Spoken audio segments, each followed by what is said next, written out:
Hi, everyone. Heather here with astrologywithheather.com. And today I am back with another special video and a very special guest. I have with me professional astrologer and a former student of mine who's also a teaching assistant in the Cosmic Academy of Astrology, which is my year-long astrology course that takes you from struggling to put the pieces together to giving chart readings and giving meaningful, accurate interpretations and predictions in 1 year. But Yelena is a brilliant professional astrologer, and she's here to talk to us about Sect in Hellenistic astrology, which is a super interesting topic that I know a lot of you guys haven't even kind of dove into yet. So this is going to be a whole rabbit hole. So thank you, Yelena, so much for being here, and welcome to my channel.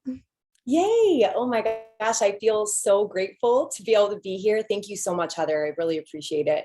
I feel honored to be able to come and discuss one really cool tool that I use in my readings and just to have in my tool belt. And I feel like you guys will really benefit from this information, but nice to meet everybody. Yeah. And so you study and practice modern and Hellenistic astrology as well, correct? Yeah, I really do like to mix and blend both. I find that both are really beneficial. And I just more recently started studying Hellenistic probably about a year and a half ago, and I'm obsessed with it now. I absolutely love it. Yeah. And that's exactly kind of the way that I do astrology too. Obviously, you know that, but for our Yeah. viewers out there, I've studied modern astrology for like over 10 years now, but for the past like 3 or 4 years, I've been studying Hellenistic astrology and blending that into the way that I read charts and the way that I teach how to do chart readings. And it's crazy how much detail and how much like specific and freaky, weird, accurate information that you can get out of somebody's chart when you combine these two methods, because Hellenistic is more predictive than modern Western astrology, which is a little bit more perceptual and a little bit more psychological. It's like very literally looking at objective situations, objective events, occurrences in people's lives. And so when you master Hellenistic astrology and some of these techniques, like the one you're going to be teaching today, you can get very weirdly specific in your readings. And that's always so fun to do because people get like, whoa, like, how did you do that? And what's cool about this one is that it's literally so basic. It's so fundamental. Like Sect is basically part of so many more advanced Hellenistic techniques. But even if you're not an advanced astrologer, even if you're not an astrologer, you could learn a lot here where you could just go read some random person's chart and be like, oh, I know this about you. And they'd be like, wow, you're really advanced. So we're going to give you guys a good tool today. I promise. Yeah, awesome. So before we launch into that, I just want to mention really quick for our viewers that we are going to be doing a free webinar, Becoming Your Own Astrologer. It's my free training for aspiring astrologers, anyone who wants to learn how to give accurate, meaningful astrology readings, who's struggling to put all the pieces together and doesn't really know where to begin, feeling overwhelmed. This webinar is for you, and Yelena will be in the chat answering all of your astrology questions in the webinar. We have 5 different dates and times to choose from, and so the link for that is down in the description below. And so now that we've gotten that out of the way, let's get into Sect. So I'm going to give you the sharing your screen capabilities here. Hey, awesome.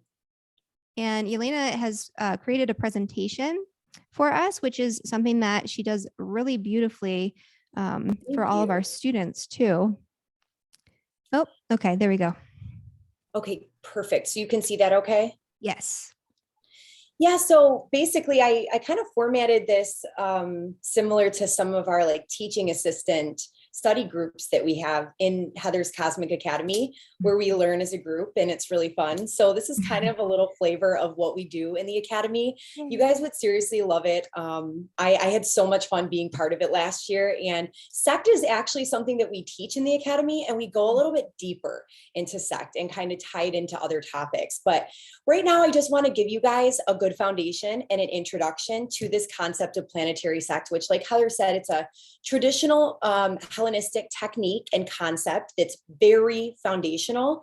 So kind of stick with me as we get through the technical components of it. And then I'm going to show you guys how to put it to use in a chart and how to kind of dissect it in your own chart. So basically we'll get started here, but I bet you guys didn't realize that there is a difference between having a day chart, being a day baby born during the day, and being born at night. because when I first started studying astrology, I had no idea that there was a difference between this. Did you, Heather?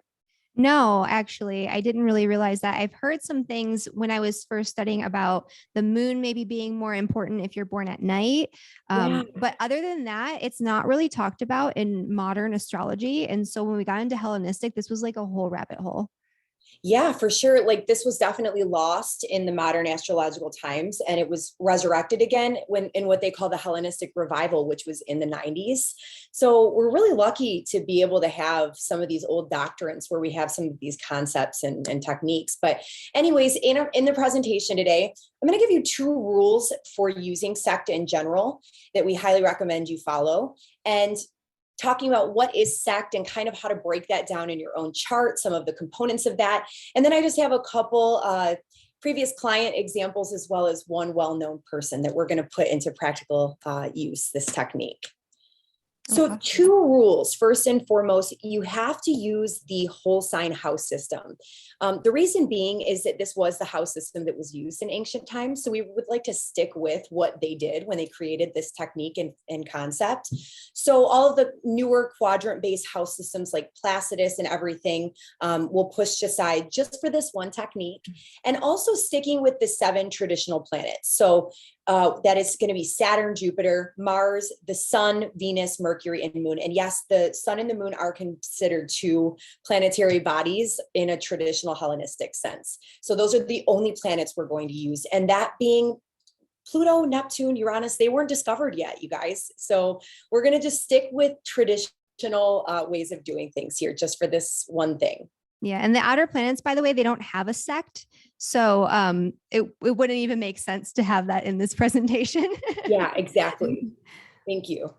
So I don't know how to say this word exactly. I apologize. I don't necessarily speak Greek, but heresis or heresis, I guess you could pronounce it.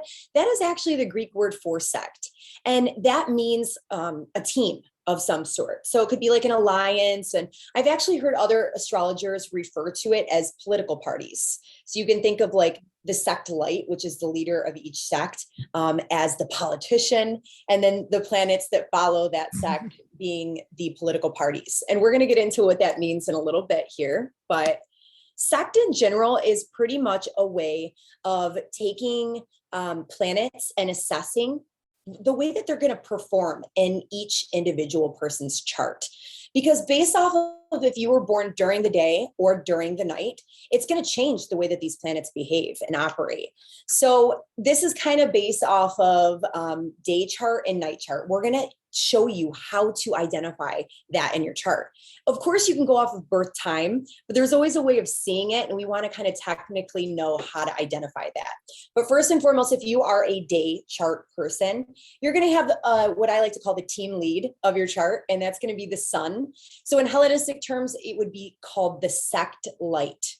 And that would be the sun. So if you were born during the night, and also referred to as a nocturnal chart, then the sect light for you or your team lead is going to be the moon. All right, so the chart on the left-hand side is a day chart. And as you can see, first and foremost, what you'll want to do is you're going to want to identify the horizon line in the chart. So in a whole sign house chart, you'll want to find the ascendant, and that is the point that's rising on the eastern horizon. So here you see Cancer, 21 degrees, that's rising. And you'll draw a line directly across the chart to Capricorn, 21 degrees, and that's going to be your horizon line. It's not always flat. You can see some of them are tilted a little bit in a whole sign chart. But for a day chart, as you can see, I circled the glyph on the left-hand side for the sun. And in this chart, the sun is at the top portion of the chart above the horizon line. So that's considered a day chart.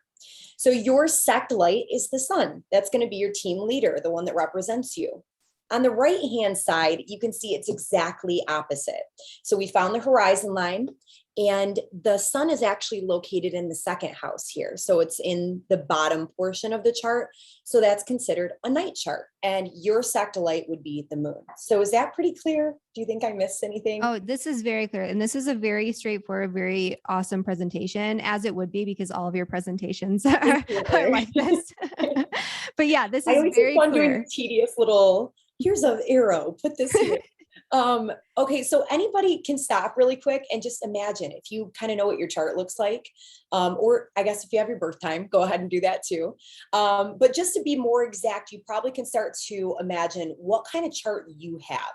That way we can take this concept and you can personalize it in your everyday life too. So we'll move on here, but I always like to take a modern look at it too, because although it is a traditional Hellenistic concept, I think that we can kind of put more of a modern psychological twist on it and see how it might affect our psyche and the way that we operate internally. So say you are a moon person, you are a person of the night sect, and you are represented by the lunar goddess. So you might be somebody and you might notice some of these aspects of your personality where you operate more from like an intuitive, perceptual type of standpoint, where you go off of your feeling nature. You might operate more instinctually. So you might be the kind of person that thinks you make decisions based off of the way that you feel about something, where you're not really intellectualizing it, you just going for it because you feel that it's right. So that might be part of who you are. This is also more feminine energy. So that's that more laid back, receptive. Some might call it yin-like energy that's a little bit more nurturing. And also this is the type of energy or personality type that they have some sort of association with the body and the physical sensations of the body. So that might drive your moods a little bit more than a day chart person. And also typically some of these individuals tend to be more private, and aspects of their life tend to be more private, or they might thrive in more of a private environment. And what's really interesting, Heather, is that I had a really hard time finding celebrity charts for people with night charts. Yeah, well, their sun is below the horizon, right? And that's why they're more Yeah. private. So it makes complete sense. Yeah. So I had to go like digging in my friends and family members who would let me use their charts. We had night charts because it was really hard. So does that make sense then? Yeah, absolutely. Okay. And then, so solar charts, or, the day chart, who's represented by the sun god, these are definitely going to be people who operate on a more mental level. So operating from the mental faculties, they're always in their mind, very intellectual. And it's that masculine energy that's a little bit more actionable and goes for things, not as receptive. But these people are tending to be more logic and reason based when they operate out in the world. And usually you'll notice, just like I said with Heather, that these individuals who have the sun above the horizon, they either are really out there doing something in the world. They might be well known for something. They may have a public persona of some sort. So it's just really interesting. So now you can take a step back, think of what chart you have, and kind of identify some of these personality characteristics or life events.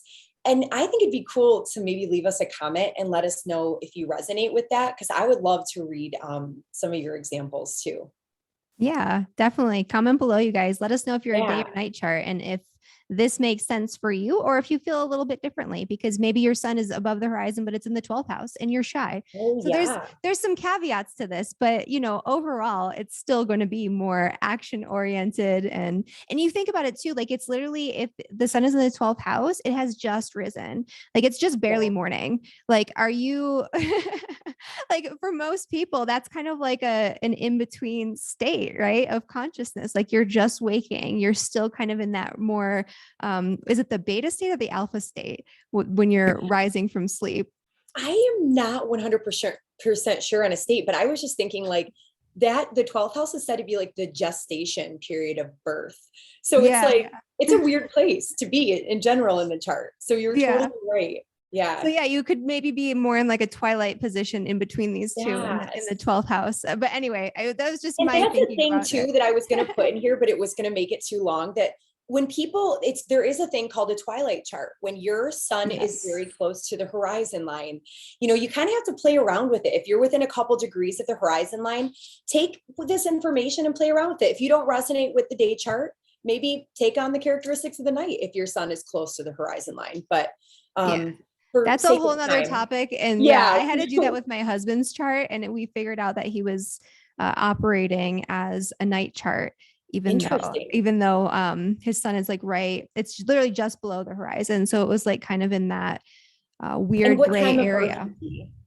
7:31. So like Okay. their light would be breaking and it was Yeah. literally just below the horizon in the wintertime.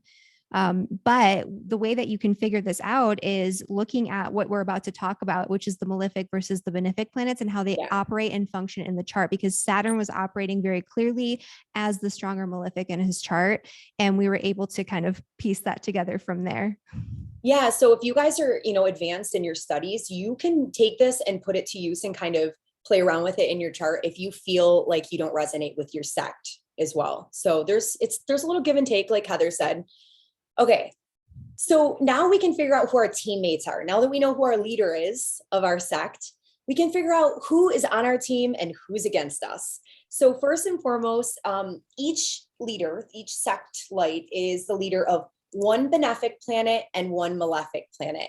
And those planets are said to be of the sect in favor, or I've heard it referred to as insect or just of sect in general. You'll hear people say all different types of things. But first, for anybody who might not know what the terminology of malefic or benefic means, I know it can sound really like harsh when you hear malefic, and that can be kind of scary.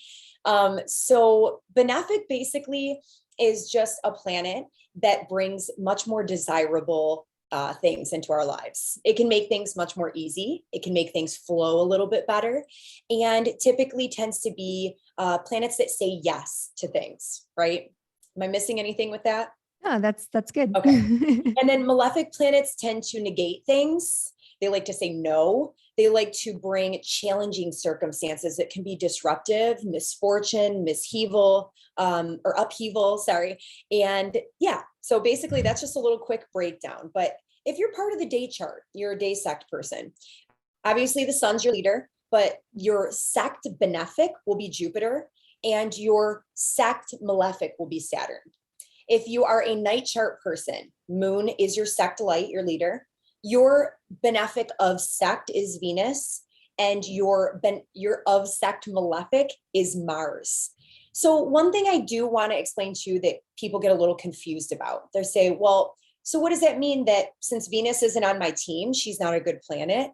And that's not necessarily the case at all. Basically, what that means is the benefic that's of the opposite sect of you, it's not that it's not going to bring good qualities into your life. It's just kind of stifled in its ability to bring positive things, right? We're going to get into that a little bit in a moment. But just so you know who your teammates are now, let's go ahead and talk about the opposite team, the opponents. So basically planets that are out of the sect in question, or sometimes you'll hear that referred to as contrary to the sect in a traditional sense. Basically, these planets are stifled. They won't have the effect in your chart to bring about the characteristics that they normally want to bring about. So this could bring an imbalance in these areas of the chart. It could bring negative experiences, negative personality characteristics. It can bring excess. So there's just a lot more things. It's basically blocking the planet from operating in its normal manner. So does that make sense? I'm making sure that I'm like delivering this message today, Mercury station. So I want to make sure. Yeah, we're recording this while Mercury stationing, you guys. But yeah, no, this makes perfect sense. The only thing I might add is that with the malefic planets, the most malefic planet in your chart is going to be the planet that's contrary to the sect.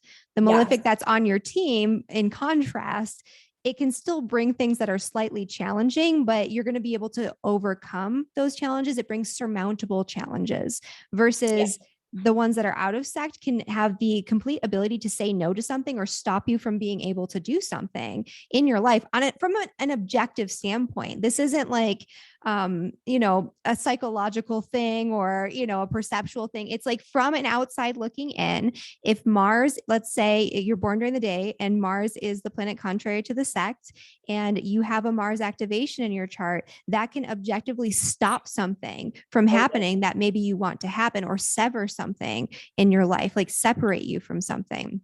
And even when, sorry. Keep going. Sorry. Oh no, go ahead. Are you done? Yes. Oh, okay. And I was just going to say, to add on to that, speaking of Mars, like even when there are transits that are happening of Mars, you might experience those transits, or you will experience those transits more difficult. So that now that we're going to talk next about what planets you want to identify as being your most beneficial planet and your most difficult planet in your chart.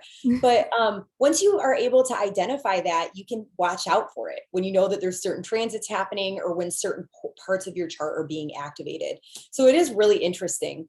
You said something I was going to add on to, but of course I don't remember now. Okay, so now that that part is clear, I think we can probably move on from this part, you think? Yeah. Okay. So there's a really good book that I highly recommend if you are interested in learning a little bit more about traditional astrology. Heather recommends it on her recommended reading list for the Academy, and it is Ancient Astrology in Theory and Practice, Volume 1 by Demetra George. And I like how she breaks this down. She basically says a planet's sect status determines how much authority and freedom a planet has to bring forth its positive and negative significations on behalf of the individual. And let's see. Okay, so now how do we apply sect in practice? So I kind of broke this down into 4 steps that you guys can use in your everyday life. So maybe if you screenshot the screen or something, you can save this to your desktop and use it when you're assessing charts. Number 1, just as simple as that, identify the sect of the chart. So is it a day chart or is it a night chart? Number 2, we're going to identify which planets are of sect and which ones are contrary to the sect. So now that you have these basic components, we want to take note specifically of the benefic of sect. So the most positive planet of the chart, basically. And also take specific note of the malefic that's out of sect or contrary to the sect, because that's going to be your most difficult planet. So there you go. You've got like a little trick in your pocket. You are able to identify the most challenging planet in your chart and the best planet in your chart that's able to bring about the best characteristics, the best life events, and all of these things. So then finally, a little bonus, you can identify the house location of this benefic of sect, so the most beneficial planet, and you can identify the house location of the most challenging planet, which is the contrary to sect malefic. And then you can identify some themes of life that you might be faced with that are great and bring in excellent life experiences, and some that are not so great. So we're going to do a couple chart examples. Does that sound cool? Yeah, I love that too, because even just straight up only looking at the houses, like you'll resonate with this very easily. It's like, okay, that is an area of my life that is really hard. And that is an area of my life where good things seem to happen. And yeah, it's such a simple technique, you guys, but it's so powerful. And even when I was thinking, like, when I was looking at a couple of these charts, when you use the technique of house rulerships, which is a video that Heather just did with our other TA, and you combine it with sect. If you combine that with sect, you guys, so it's cool that we did these 2 videos. So go back and watch that one too, and then combine these 2, and you will be absolutely blown away by some of the answers that you can get in a chart. Okay, so this is a little controversial. Sorry, guys. Why did you pick him? I know, but I just get so many comments. He has such a great chart example. I am, first disclaimer, I'm not a political person. I'm totally neutral, but I just felt like this is a really good example. So Heather, do you want to be like the pretend student? Okay. Okay. So what is the sect of the chart? He is a day chart. Okay, cool. And why? Because the sun is above the horizon. Awesome. Okay. So what would the charts of sect planets be? So the planets of the sect would be Jupiter and Saturn. Awesome. And the planets that are out of sect or contrary to the sect? Would be Venus and Mars. Perfect. Okay. So now we're going to identify what is Mr. Trump's most beneficial planet in his chart and what is his most difficult.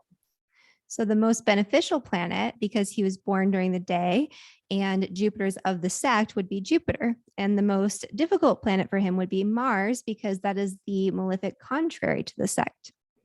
Yes. So what we're going to see, I feel like I'm in like one of the study group sessions for the Academy. I know. Like, I know what you guys feel like when you're in my class now and getting quizzed like this. it's just weird having Heather be my student for a minute because that just like seems super backwards. But anyways, I like it. Playing house. Okay, so what's interesting about this example, I don't want to go too deep into this, but you're going to see that sometimes even the most beneficial planet in your chart is compromised. And sometimes the most difficult planet might be helped a little bit by mitigating factors. So there's always going to be something that challenges and changes some of the circumstances. So if we look at Mr. Trump's most beneficial planet, that's Jupiter, and it's in his third house. Okay. But so first and foremost, that might tell us that situations and opportunities might open up for him in terms of really being able to get his message out to the world in a clear way, right? So the third house, it represents communication, and it also can be outlets and mediums through which communication can be distributed, like media and news and stuff like that. So obviously we know that he is no stranger to the news and to media and everything. I would say he's had plenty of opportunities to be acknowledged and get his word out there. But as we can see here, what's going on with Jupiter in the third house? It's with Chiron. And Chiron can be an indication in a chart of a wounding, or where there are certain circumstances when activated that can be a little bit more challenging. So he's obviously had a love-hate relationship with the news and with media. And you can see that very, very clearly in his chart. So I found that really interesting. He also has quite a bit expansive family in terms of siblings. Mm-hmm. So he has 4 siblings. And it's interesting because a lot of them held pretty prominent. One of them was like a judge, which in Libra, it's very much associated with that position. And a lot of them were also business moguls. So there was a lot of expansion and business and everything. So we have to remember not every part of the chart is associated with him himself. So this was a lot about his siblings as well. So does that look pretty clear? Would you have anything to add about that part of the chart? No, that makes perfect sense. The only other thing I might mention is that, Saturn squaring Jupiter too. So it does also kind of limit that expansive energy to a certain extent, in a way that's surmountable though. Like there's always a way to overcome it, but it's still a thing that's happening. Oh yeah, definitely. Because I mean, this is his planet that he relies on to bring him goodness, yeah. goodness into his life. Well, what's really interesting is that his out of sect malefic, which is his most challenging planet of his chart, Mars, happens to be in the first house. And if anybody knows anything about the first house, it's all about who you are. It's about your personality and your characteristics. Well, it just happens to be smack dead conjunct the ascendant. So what this tells me is that this individual may have a maybe more Martian type of personality, which can be a little bit aggressive, confrontational, very direct and bold. And this could be a source of conflict for him in general. So his personality characteristics and everything could maybe get him in trouble throughout the course of his life. And whether you like him or whether you don't, I think we can all agree that maybe that has been a source of some of his pain in his life, or some challenging circumstances that have come about. So I would say that was a pretty good example. Yes, very strong example. So basically, here's another example. This is an anonymous person. I had permission to use their chart. So as we can see, the sect of this chart, the sun is below the horizon. So it's a night chart. And the of sect planets are going to be Venus and Mars. And the out of sect planets are Jupiter and Saturn. So now we know that the most beneficial planet in this chart is the of sect benefic, which is Venus. And the most difficult planet is the out of sect malefic, which is Saturn. All right, so let's look at Venus. Venus is in the 5th house. And I know that this individual is definitely someone who has a lot of romance in their life. Like this has been someone who loves dating, is always out there in the dating scene, doesn't have a hard time finding romantic partners, has found a lot of joy in life in general, and doesn't typically have children yet, but it's someone who wants kids, and I'm sure that maybe that will be a great source of joy for this individual. They even have the out of sect benefic here too. So it's still able to bring some positive qualities into their life. And they just typically tend to be a really happy person who likes to spend a lot of time celebrating and enjoying life in general. And that's very fifth house. Creative self-expression could be something that's easily accessed here with Venus, and just a lot of happiness in general. Then we have the out of sect malefic, which is Saturn up in the ninth house. What's really interesting is this person's actually going through a Saturn return. And when Saturn's your more challenging planet, I actually did a whole webinar on Saturn returns in Sect and the examples of people and like the challenging circumstances they had. And it was much more constructive Saturn returns for people who had a day chart, and just totally malefic. So like there wasn't even a lesson to be learned. Saturn was just really hard on people who had a night chart. Well, this individual just spent a long period of time in school, like 9 years to become a doctor, and is just now realizing that they're not going to be able to withstand the type of doctor that they are. They don't have the physical strength. It's like adjustments and stuff like that. And they're going to have to end up going back to school. So it's just a lot of challenging circumstances, hardship, putting in a lot of time and dedication and discipline, and realizing that that kind of comes back in your face a little bit. So hopefully that's that's so common too, you guys. Saturn in the ninth house, having to go back and get additional education later in life. Especially when Saturn's retrograde, which doesn't seem to be the case here, but maybe it was slow moving at that time. I'm not sure. But like Saturn in the ninth house, that's a huge thing. And wasn't this person, I remember this example from the course. She's a chiropractor, right? Yes. And Saturn rules chiropractic. Saturn rules the back, very literally. And so she has Saturn on the midheaven in the ninth house. She went to school for chiropractic, and now she has to go back. Something else Saturnian. Hopefully that works better for her. Or maybe not Saturnian, because maybe you don't want to activate that malefic on the midheaven. Maybe you want to tap into something a little nicer, like that Venus. Maybe she should do something Venusian, like dermatology. Yeah. Oh, that would be nice. I would have to tell her that. Huh. Because I think she's kind of trying to figure out what she wants to do anyways. But so yeah, anyways, but the interesting thing is that she does love to study. So that Saturn does help a little bit. So at least if you have to go back to school and you love it, I guess it's not such a bad thing, right? Yeah. Yeah. Do we have time maybe to do one? What do you think? Yeah, let's do another one. We'll do one more. Okay. Wait, did I do this backwards? Okay, I'm going to do this one. So basically this is a pretty close one to the ascendant. So hopefully you guys can see that with our heads over here. But okay. Yeah. So this is definitely what's called a Twilight Chart, when the sun is very close to the horizon line. So that's why I liked this example. But so let's make that horizon line known. So 27 degrees, you guys, right here, Virgo. So if we cross the chart all the way over into 27 degrees Pisces, we see that the sun is actually below the horizon. And I know from playing around with this one that this is very true to be a night chart. So we're going to say that this is a night chart. The of sect planets are going to be Venus and Mars. We know out of sect planets are Saturn and Jupiter. And the reason I'm repeating myself is so that you guys like get that ingrained in your head, because I know it can be repetitious. The most beneficial planet of the chart is Venus.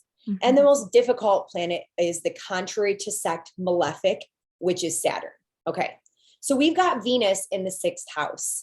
This individual is someone that has a lot of ease and a lot of really beautiful opportunity and friendships that come from the workplace. She is a nurse and a PA, physician's assistant, and spends a lot of time caring for people and really, really loves her job and what she does for work. So totally of service, very sixth house, service oriented, health related type of field, where she's been given a lot of opportunities, and it's a very good source of income. Obviously being the ruler of the second house, if you guys are watching that house rulerships video, it's a source of income, right? And it's been very lucrative, been able to build a great life with this career. Now, the out of sect malefic, Saturn, which is the most challenging planet in the chart, is located in the first house, which can be quite a challenging position for this because that's who you are as a person. Now, this is also the early childhood upbringing. So this individual did have a very challenging early childhood upbringing that really challenged the identity and being able to kind of believe in herself. She became very, very self-critical, which is that Virgo energy on the ascendant. Yeah, Saturn in Virgo on the ascendant. That is like the ultimate combination for that. Very much so. And also Saturn can have a natural signification in traditional astrology with the father. And this was someone that had a very difficult experience with the father growing up, who had a significant impact on her as a person. So it's just interesting to kind of see how all of that ends up playing out and how it affects you as a person in general. So hopefully this was all very clear and that you guys are able to use this when you're reading your own chart and when you're helping other people. I'm going to stop sharing right now. So I actually have a follow-up question for you. Yeah. So let me take the host back. But so with the Twilight chart, so what we're typically taught is that it's kind of a gray area. But what I have found is that it's not necessarily a gray area if you have a very accurate birth time. It's pretty cut and dry. If it's above the horizon, it's day. If it's below the horizon, it's night. And I play with this with a lot of charts. I'm wondering if you've seen the same thing or if you've seen something different where it's a little bit more of a gray area. And if you have, do you question the timing of the birth time, or do you think that it's actually a gray area? That was a very long question. No, I understand what you're saying. And I feel like it's always a question of, is the birth time correct? Right? Because it's so easy to have a wrong birth time.